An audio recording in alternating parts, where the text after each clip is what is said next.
Well, joining me now is Andrew Tate, whose videos have been viewed billions of times online, but he's been banned from pretty much every mainstream social media platform, including Twitter. Andrew Tate, welcome back to Piers Morgan Uncensored. Your take on this, I think, is quite interesting because you've been a victim of being, if victim's the right word, but you've been removed from social media platforms for your opinions. Elon Musk has dedicated himself, he says, to restoring free speech. Do you think that's going to include you, for example? I don't think it matters if it includes me or not. I think what's important is that free speech is the #1 weapon against absolute tyranny. And although you cannot have complete free speech because then conversations completely break down into asinine insult fests, I do like the idea of the changing of the guard when it comes to control over information. Is it possible, Andrew Tate, to actually police something like Twitter, to be a platform for genuine free speech? Or is it so toxic and tribal now that whatever happens, you know, before we had all the people on the right screaming away that they were being no platformed and so on. Now you've got all the people on the left screaming that they're being diminished in some way. It's very tribal, very toxic. Can Musk cut through that? And if so, how? Yeah, it's going to be extremely difficult. There's always going to be one group of people who are extremely unhappy, but I think that anybody who's perspicacious enough to understand the truth of what's been going on in the world recently will know that the left and their narratives have certainly been protected for a very long time. And the universe has swings and balances, and God often restores balance to the universe, and perhaps it might swing the other way for a while. I truthfully am a person who believes that all points of view are extremely important, because as soon as you block points of view, you have absolute tyranny.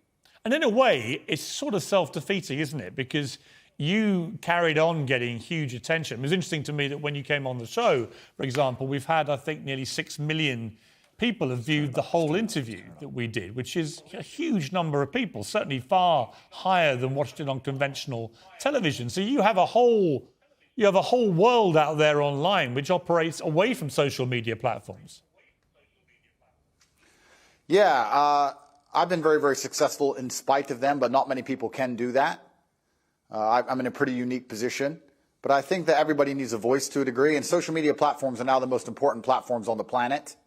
They control information and they influence real-world decisions, and they influence people's perception of reality. The last few years of COVID have been a perfect example of what happens when you censor one side of the argument and you only allow one point of view to be purported by the matrix in and of itself, and that's how you end up in tyrannical situations. I think you were just discussing that, Piers. Yeah, and I think that's a perfectly valid point. You know, people have quite rightly held me to task over some of the positions I took during the COVID pandemic, notably when the scientists said as a definitive fact that you couldn't transmit the virus if you had the vaccine. It turned out that wasn't true.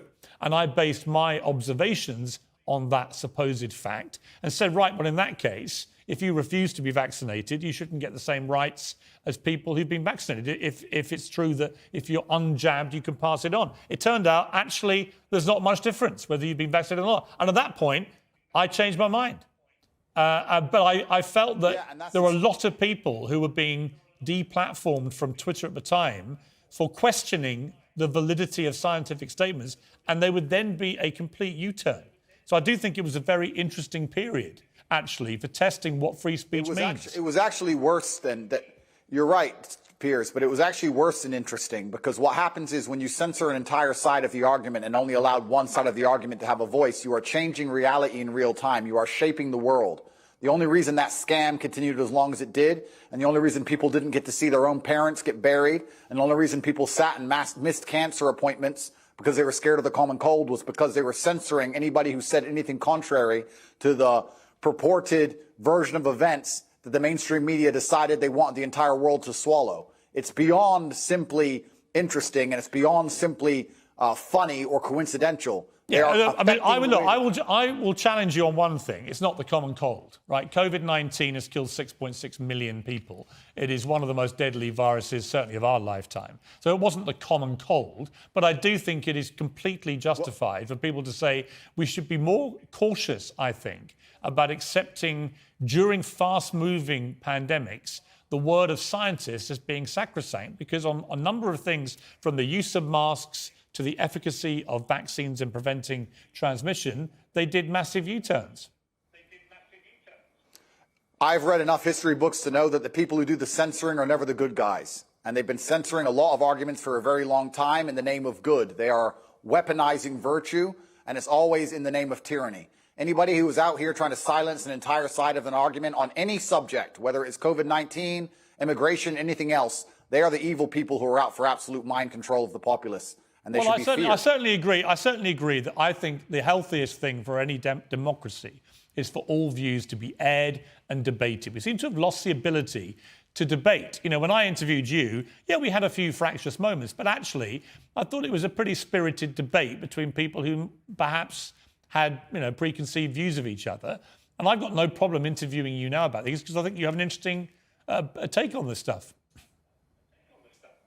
And that's the key to life. When you reach that level of adolescence in your mindset where you can't handle any point of view that is contrary to your own, then you're truly a broken person. And that's what the internet is purporting. It's very interesting you said about Twitter being tribal. There's a large contingent of people on Twitter who simply cannot handle reading an opinion which differs from their own. And that is a degree of immaturity that we do not need adults to be functioning with in the modern world. No, I agree. If you were Elon Musk, this idea of charging $8 now a month, whatever it is, to access the blue tick premium Twitter account, would you do that? Would you pay the extra?